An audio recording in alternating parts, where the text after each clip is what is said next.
महाभारत युद्ध की समाप्ति। दुर्योधन की प्राय सारी सेना युद्ध में मारी गई थी। अंततोगत्वा उसका भीमसेन के साथ युद्ध हुआ। उसने पांडव पक्ष के पैदल आदि बहुत से सैनिकों का वध करके भीमसेन पर धावा किया।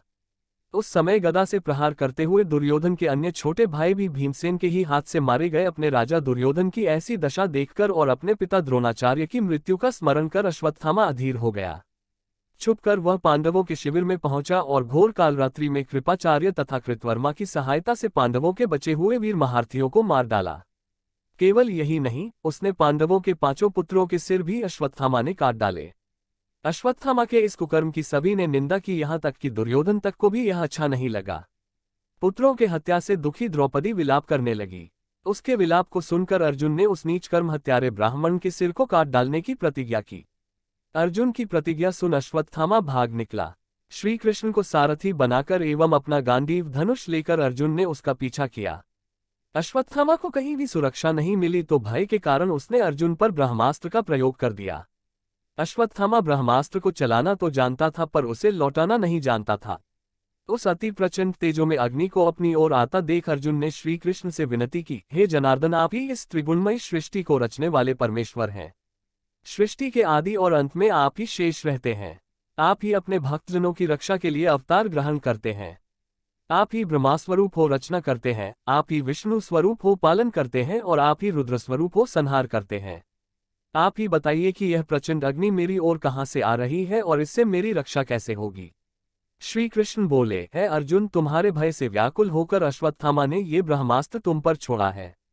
इससे बचने के लिए तुम्हें भी अपने ब्रह्मास्त्र का प्रयोग करना होगा, क्योंकि अन्य किसी अस्त्र से इसका निवारण नहीं हो सकता। श्री कृष्ण की इस मंत्रणा को सुनकर महारथी अर्जुन ने भी तत्काल आचमन करके अपना ब्रह्मास्त्र छोड़ दिया। दोनों ब्रह्मास्त्र परस्पर भिड़ गए और प्रचंड अग्नि उत्पन्न होकर तीनों लोकों को तप्त करने लगी। उनकी लपटों से सारी प्रजा दग्ध होने लगी। इस विनाश को देखकर अर्जुन ने दोनों ब्रह्मास्त्रों को लौटा कर शांत कर दिया और झपटकर अश्वत्थामा को पकड़कर बांध लिया। श्री कृष्ण बोले, हे अर्जुन, धर्मात्मा, सोए हुए, असावधान, मतवाले, पागल, अज्ञानी, रथहीन, स्त्री तथा बालक को मारना धर्म के अनुसार वर्जित है। इसने धर्म के विरुद्ध आचरण किया है, सोए हुए निरपराध बालकों की हत्या की है। जीवित रहेगा तो पुनः पाप करेगा। तत्काल इसका वध करके और इसका कटा हुआ सिर द्रौपदी के सामने रखकर अपनी प्रतिज्ञा पूरी करो। श्री कृष्ण के इन शब्दों को सुनने के बाद भी धीरवान अर्जुन को गुरुपुत्र पर दया ही आई और उन्होंने अश्वत्थामा को जीवित ही शिविर में ले जाकर द्रौपदी के सामने उपस्थित किया।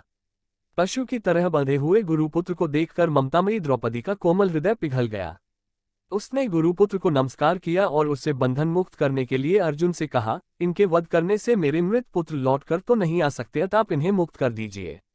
द्रौपदी के इन न्याय तथा धर्मयुक्त वचनों को सुनकर सभी ने उसकी प्रशंसा की, किंतु भीम का क्रोध शांत नहीं हुआ। अर्जुन ने अपनी तलवार से अश्वत्थामा के सिर के केश काट डाले और उसके मस्तक की मणि निकाल ली। मणि निकल जाने से वह श्रीहीन हो गया। श्रीहीन तो वह उसी क्षण हो गया था जब उसने बालकों की हत्या की थी, किंतु केश मुंड जाने और मणि निकल जाने से वह और भी श्रीहीन हो गया और उसका सिर झुक गया। अर्जुन ने उसे उसी अपमानित अवस्था में शिविर से बाहर निकाल दिया। अश्वत्थामा को अपमानित कर शिविर से निकाल देने के पश्चात सारे पांडव अपने स्वजनों को जलदान करने के निमित्त धृतराष्ट्र तथा श्री कृष्णचंद्र को आगे करके अपने वंश की संपूर्ण स्त्रियों के साथ गंगा तट पर गए। उसी समय एक अपूर्व घटना हुई।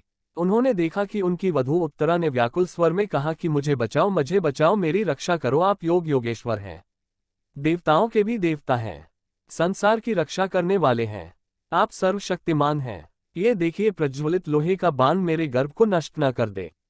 है प्रभु, आप ही मेरी रक्षा करने में समर्थ हैं।